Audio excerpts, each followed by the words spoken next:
So Anna Softs, I've been seeing this name in my recommended a lot in my comment section a lot from a lot of you guys. What's good? How you day going? Morning, evening, night, whenever you're watching this video. About to check out the girl whose decapitated head was left inside a Hello Kitty. Looking at the thumbnail, I take it legit inside this doll head is a Hello Kitty. Inside this Hello Kitty's head is a freaking human head. I was reading the description a little bit, and it seemed like this is an older case. I think it said 1999. The case started in May 1999 when a distressed 14-year-old girl, only referred to as Fong, my bad if I said that wrong, walked into a police station in Hong Kong and told the cops, hey, she think this doll haunted by a dead woman. The woman she saw was bound with electrical wires and shit, and blood all over her body. At first, the police said like, nah, I don't know, we think dog cap, or she might be on some shit, what you smoking? Especially since she had a history of being involved with some shady ass niggas. Look, I think I do know about this case though. Look, if you want to check out the original video, link will be in the description below, but let's go. Do you want darker stories? Do you want to dive into creepier videos? Well, my little detectives, it's time we go even deeper. This is Anna Uncovered. Check out the link below to find out more. Now, if you are a fan of Hello Kitty merchandise, this case will leave you completely traumatized, and you'll not look at those adorable little kitties in the same way ever again. This is the horrifying story of the girl whose decapitated head was left inside a Hello Kitty doll. Well, am I tripping? The picture's moving. Same way ever again. This is the horrifying story of the girl whose decapitated head was left inside a Hello Kitty doll. But how did she get there? Let's find out. The case started in May 1999 when a distressed 14-year-old girl, only referred to as Fong, walked into the police station in Hong Kong and told the cops that she was being haunted by a ghost of a dead woman. The woman she saw was bound with electrical wires and had blood all over her body. At first, the police did not believe her and thought that she was on some illegal substances, especially since she had a history of being involved with some shady people. But then, the girl told them that she was actually involved in the murder and that she knew where the body was hidden. She explained that the ghost had been haunting her for weeks and it would not stop until she confessed. Still skeptical, the police followed Fong to an apartment building in the Kowloon area, Hong Kong, and what they found would haunt them for a very long time. It did not look like your usual crime scene. The apartment was full of Hello Kitty memorabilia, from curtains. So meaning there's about to be some gruesome ass shit, I take it. Because obviously if you walk into a police station like, yo, I'm seeing what sounds like a damn demon with electrical wire around them, it's about to be one of those cases where someone like, I hope it's really not, where like the brain like click out whatever. Damn, I hate those kind of cases, dude. Or one of those cases where it's like, I just can't live with what I did. Or we, or whoever. Very long time. It did not look like your usual crime scene. The apartment was full of Hello Kitty memorabilia, from curtains to towels to sheets and silverware. There were also several Hello Kitty stuffed dolls all over the house, but one doll in particular really stood out. It was an oversized Hello Kitty mermaid doll, and inside it was something so terrifying that it would shake the entire nation and make this one of the most heinous crimes in Hong Kong's history. The police were completely horrified and could not believe that such brutality could be performed by another human being. In fact, one of the investigators would later say that he'd never seen such a cruel case in his 21 years in the police force. Hey, this channel kind of put together good, though. I ain't gonna cap. And I got to add real quick. Hold up. We're gonna talk a little bit of ish, just why these ads plans. That way she go ahead and get a revenue and everything. But I ain't gonna lie. I like the sound effects so far. How the channel moving. I like her voice because it does fit. I love her voice for horror. I'm not gonna I would say horror for freaking true crime. I haven't listened to any horror stories yet. But one thing that is kind of dope that got tripped me out because I was like, I know I was, you know what, before the video, but is the picture moving? And I noticed dog like kind of moving and shit. Like, okay, I think it's like one of those little app things though. But it tripped me out the first time though. Like, what the fuck? I gotta stop smoking this shit. The picture's moving. Never seen such a cruel case in his 21 years in the police force. Tragic life. The victim in this case was a woman by the name of Fan Man-yi. From an early age, Fan's life had been full of misery that started when her parents walked out on her as a baby. She grew up in a girls' orphanage where, as you know, is not a very nice place for any child. At the age of 16, the orphanage felt that Fan was old enough to fend for herself, and so they just kicked her out. And with nowhere else to go and no real skills to help her get a decent job, Fan found herself out in the streets, doing whatever she could to survive. She also 16. It's crazy how a 16-year-old girl is not about to survive out here. But it's crazy how the streets will take anybody in, no matter your age, gender, none of that shit. Man, that shit is so crazy, dog. It's legit. The shit is legit like it's there to eat your ass alive, and we all know it. But so many of us like just glorify the shit. The streets. That shit is crazy, man. Damn. Pretty weird to me. Kicked her out. And with nowhere else to go and no real skills to help her get a decent job, Fan found herself out in the streets, doing whatever she could to survive. She also developed an addiction to narcotics and turned to petty crimes and selling her body to pay for it. In May 1996, Fan met her husband when she was working as a dancer in a nightclub, and they soon got married and had a son. For a little while, she actually felt a sense of belonging with a family to take care of. But with a husband who was also an addict, the relationship was not smooth sailing, and neighbors would hear them fighting all the time. By this time, Fan had also decided to put her life together for the sake of her son. She went out and got a job as a nightclub hostess and even tried to control her narcotics addiction. And for a while, things seemed to be looking up for her, and she even seemed to get her life back on track. Unfortunately, this would not last.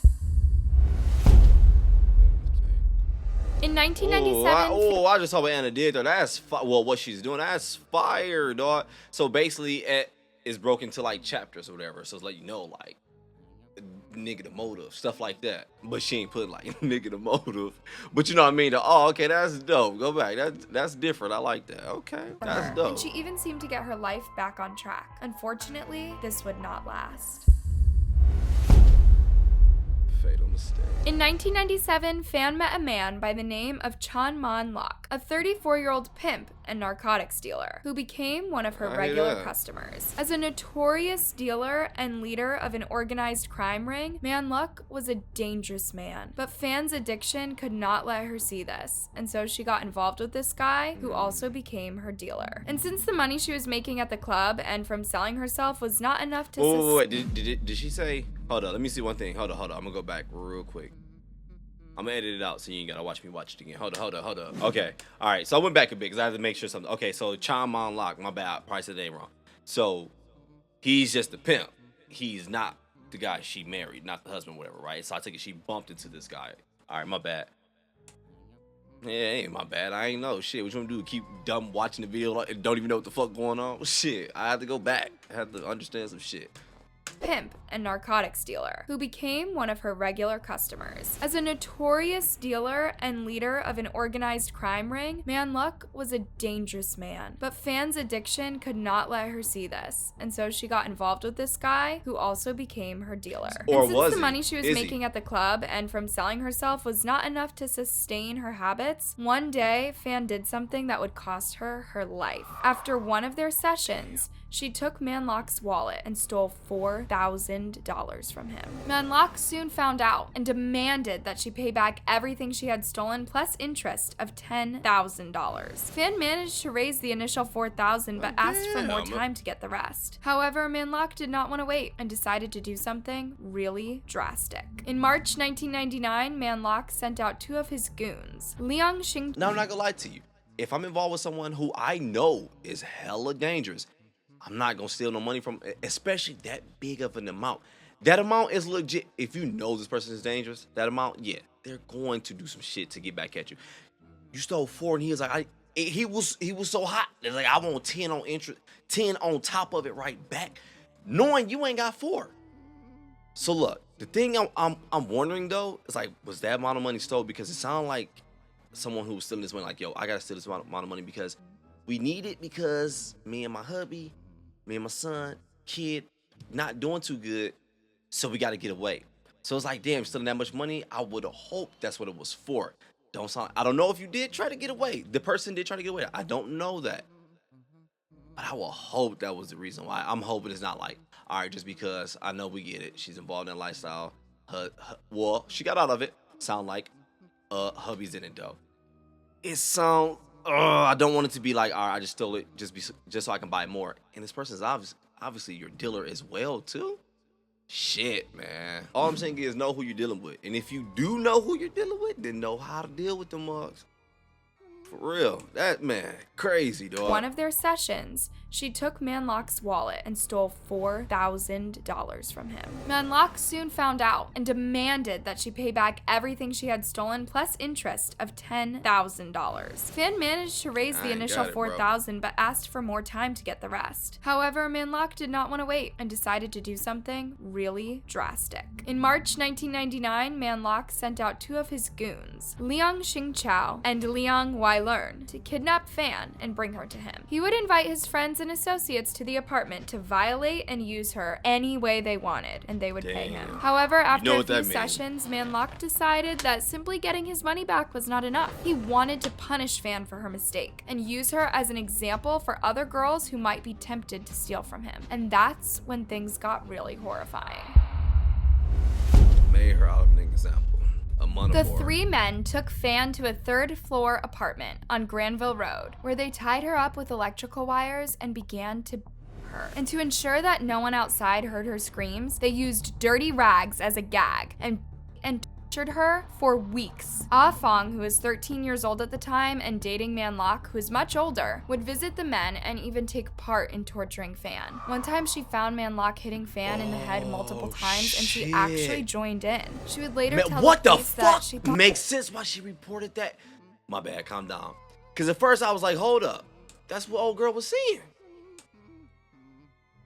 Weeks. Ah Fong, who was 13 years old at the time and dating Manlock, who is much older, would visit the men and even take part in torturing Fan. One time she found Manlock hitting Fan in the head multiple times and she actually joined in. She would later tell the police that she thought it was for fun. How messed up is that? Every day these monsters would come up with new ways to torture and abuse Fan, including burning her flesh with plastic and candle wax. And when they were not torturing her, they would all hang out in a separate room playing video games, as if there wasn't a dying woman in the next room. These went on for a whole month as Fan became weaker from all the torture that she was going through. It got to a point that she wouldn't stand or move or do anything because she was too weak, and they'd also burned the bottom of her feet. I think at this point her body had become numb from all of the torture and she no longer felt any pain. At this point her body had become numb from all of the torture and she no longer felt any pain.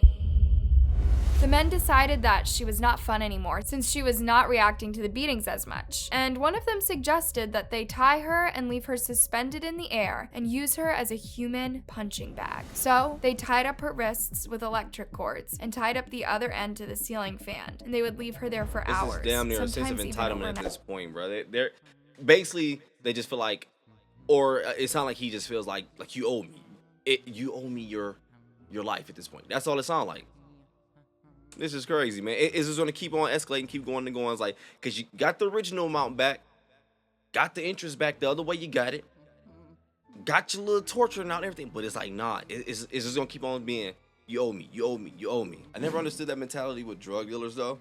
Like, being dead, that's honest. A lot of them got that shit where it'd be like, I just got to get more, keep going. And I get it from watching documentaries and shit, and we know people. Everybody know people. Calm down. I ain't saying nothing else. You see it. It's like sometimes the lifestyle do seem like a trap. It really do sometimes. Like, ooh, you kind of stuck in this loop until you either just go completely broke or you know what come next. Or you know what the other or is. It can be actually two more. It can be dead or jail. You know what I'm talking about, shit.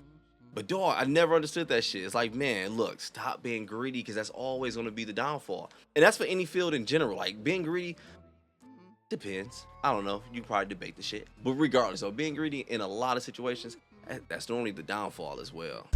The men decided that she was not fun anymore since she was not reacting to the beatings as much, and one of them suggested that they tie her and leave her suspended in the air and use her as a human punching bag. So they tied up her wrists with electric cords and tied up the other end to the ceiling fan, and they would leave her there for hours, sometimes even overnight. Guys, I won't even go into some of the details about some of the things that these men did to her because they are just despicable. On April 15th, 1999, the group decided to go out for dinner and left Fan Man-yi locked up alone in the bathroom. When they came back several hours later, they found Fan had already died and her body had even started oozing. And guys, you would think that finally they would leave her alone, but they didn't. In fact, what they did next was really sick and twisted and has continued to shock a lot of people to this day. So to cover up their crime, they put her inside a bathtub and cut her into pieces using a saw. And then get this, they boiled the pieces. How sick is that? And it gets even sicker. According to some sources, the men actually used the same kitchen utensils to cook their dinner. They would even use the same stirring spoon on both their dinner and the dead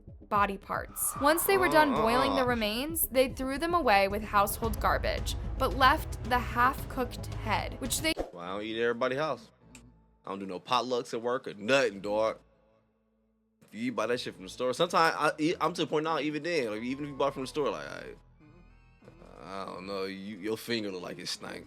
I ain't eating that shit, dog. Dog, what their the dinner hell? And the dead body parts. Once they were done boiling the remains, they threw them away with household garbage, but left the half-cooked head, which they stuffed inside the oversized Hello Kitty mermaid doll and sewed it in. I don't know about you guys, but that's really messed up. But it gets worse. Minlock reportedly ordered his men to feed some of the remaining parts to the dogs, and the internal organs were put in plastic bags and stored in the fridge. They tried. You legit have to really hate this person to go that far. Damn, even in the afterlife, buddy still feel like, no, dog still owe me. That's crazy as hell. Feed some of the remaining parts to the dogs, and the internal organs were put in plastic bags and stored in the fridge. Man, rest in peace. The police found all these things in the apartment, and the three men were soon arrested and taken into custody. During their trial, Ah Fong testified against them, giving all the gory details of what took place in that apartment. However, the men denied killing Fan Man-yi, though they admitted to preventing the young mother from receiving a decent burial. They also pointed fingers at each other for torturing Fan while minimizing their own roles in the horrific abuse. The defense also tried to convince the jury that Fan may have died as a result of meth overdose, and that they just chopped up her body because they were afraid of getting incriminated for her death. However, Fan's husband testified that she had stopped using meth when she got pregnant with her son. Unfortunately, due to the state of Fan's remaining body parts, the police and medical examiners could not determine what actually killed her. Although there was no doubt that she had been tortured, they could not tell if that's what really caused her death. And because of this, the jury refused to convict the men of first-degree murder, saying that there was no evidence to prove that the men intended to kill Fan. Instead, the men were found guilty of a lesser crime of manslaughter and were sentenced to life in prison with the possibility of parole. I knew it. And you know what's crazy?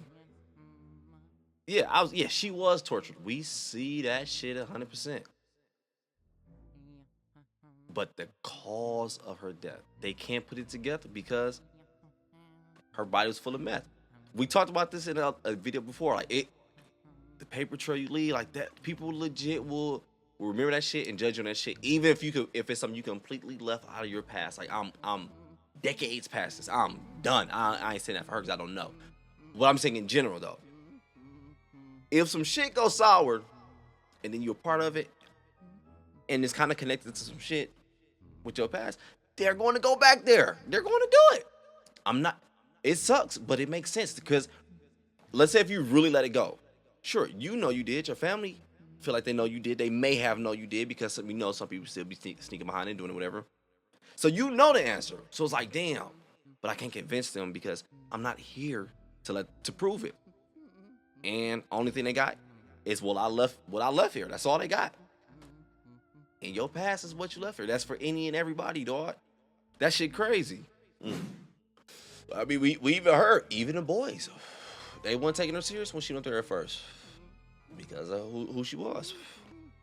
This is messed up, dog. Murder, saying that there was no evidence to prove that the men intended to kill Fan. Instead, the men were found guilty of a lesser crime of manslaughter and were sentenced to life in prison with the possibility of parole in 20 years. And guys, that was in 2000, so the men could actually be released any time now if they're granted parole. While giving the sentence, the judge said he had never seen such a cruel and heinous case. Never in Hong Kong in recent years has a court heard of such cruelty, depravity, callousness, brutality, violence, and viciousness perpetrated by a human being on another human being. A court-appointed psychiatrist found that all three men suffered from psychosocial behavior disorders, which meant that they had no emotions and were actually unremorseful about what they had done. As for the girl, Ah Fong, she was set free without any charges because she had brought so much evidence that the police would not have gotten without her. But the story does not end there. In the months following this harrowing murder, several strange things started happening around the building where this took place. In one case, a woman who had not heard about the murder rented a flat on the 4th floor of the building with one of her friends. Shit. Then she and her friends started experiencing some pretty weird things, such as feeling some ghostly touch while sleeping and hearing women crying at night in the next apartment, which was actually vacant. Some other residents also reported seeing a female ghost while they were on the stairs of the building. And the staff of the hair salon, which was on the 1st and 2nd floor of the building, reported finding Hello Kitty dolls in the morning after they locked up. When they looked at the CCTV footage, they found that after the owner of the salon locked up one night, there was a shadow behind him while he was walking. Because of such stories, no one wanted to live in that building, and they all eventually moved out. And for years, the building remained empty until it was demolished in 2012. Now, if you think this case is scary, you've seen nothing yet. The next one will totally terrify you and leave you questioning if humanity really exists. My bad, I was not expecting that shit at all, dog. And then the story just started kind of going left too, because it's like, all right, so we watching some true crime, but Anna's like, nah, you know what, F that, let me tell you about some ghosts too. So at that point, I'm already tripping out like, oh shit, this shit is kind of haunted, dog. And then it was like, subscribe, nigga, like, oh shit. Maybe it wasn't even that loud. Maybe it was just because I was like hella focused, because like I said, the transition to the ghost kind of took me. I ain't gonna lie though, this is the way this video is put together though is really freaking good. Like, not even speaking of the case itself, this case was hella effed up. The video, it was just like the way it was broken down. I started to put it together like, oh, that is actually pretty dope. Kind of let you know what's going on. I ain't gonna lie to you. And from this point on, I'm not speaking about this story. I'm just speaking of people in general. That's all I'm saying, dog. I'm not talking about the cases. You know how people get. I'm not talking about that. I'm legit speaking in general. I said what I said at this point. Chill out. Now look though, dog. You gotta be careful fucking with people, because you never isn't it crazy how you never know how people gonna react? Like, we see the shit on TV all the time, on the news, whatever. If you watch that shit, I don't know. But let's say if I was like, all right, I said something, like I did something to you, like we was in public and I was just like, I just called you a word or something I felt like was offensive or something. I don't know, just saying some shit. And then I will be thinking like, well, this person should only respond in their defense something of the same caliber of me, the same caliber of what I did. Since I said something, they shouldn't go too far. They should respond with, okay, send something back. But no, let's say that person overreact, over the top on your ass, legit just get to beating your ass, whatever. It is effed up what they did. I'm not gonna lie. But at the same time, you gotta be careful fucking with people, because you don't know how they're gonna react. Especially if you know, let's say like, look, I know this person, he don't like being joked with. He don't play that shit. He ain't with them funny jokes, dog. Don't try that shit on dog. So I ain't gonna try with them jokes on dog. But my light-skinned partner, I know he gonna laugh back at the shit. So we gonna laugh and shit. That's all I'm saying. You know people's lines, man. You have to. And if you don't, I don't even know why that person's in your life. I legit feel like I know where those lines are. I feel like I know those lines, like, all right, this is my dog to this extent. This is my dog to this extent. Some of the ones that I look at in my life where it's like, this is my dog, but it's a short string there. And I get it. You're probably like, well, you just cut that person out your life. I ain't gonna lie. It ain't that easy. I'm being 100% honest with you. I'm just speaking of friends in general, even the ones that you feel like you know. Like, look, I know I got friends. If I hang around them the way I hang around certain friends, I either be dead or in jail. I ain't gonna lie to you. I know it. But I ain't gonna lie. I love them niggas, because I grew up with them. It ain't easy. It's just like, all right, I'm gonna cut you off. It really ain't. keeping it a buck with you. And I know when we watch these true crime stories, it's easy to look at the shit like, man, you shouldn't be fucking with this person. You shouldn't be doing it. It is. It's easy to say that. But man, we all been there. Stop playing act like you're human. But I got the ones that's like, hearing her, I fuck with you. Like, yeah, it's cool. And you know, too, they be like trying to push themselves back in your life a little bit. Like, yeah, man, hit me up, hang out. And you know in your head, this about as far as it's gonna go, dog. I love you, fuck with you, but nah, you ain't that good for my life right now, dog. I got kids, man.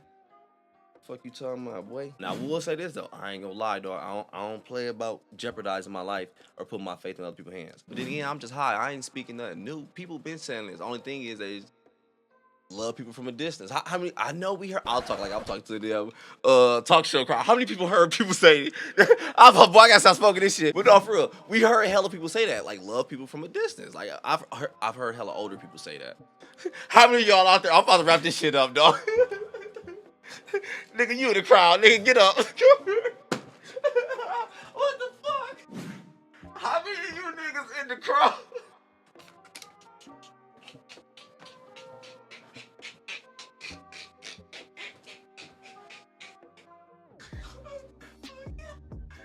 Boy, I ain't gonna lie, dog. I swear, I think, man, I ain't gonna lie, as a kid, man, I don't know why my mom used to let me watch Jerry Springer with her. I really don't, dog.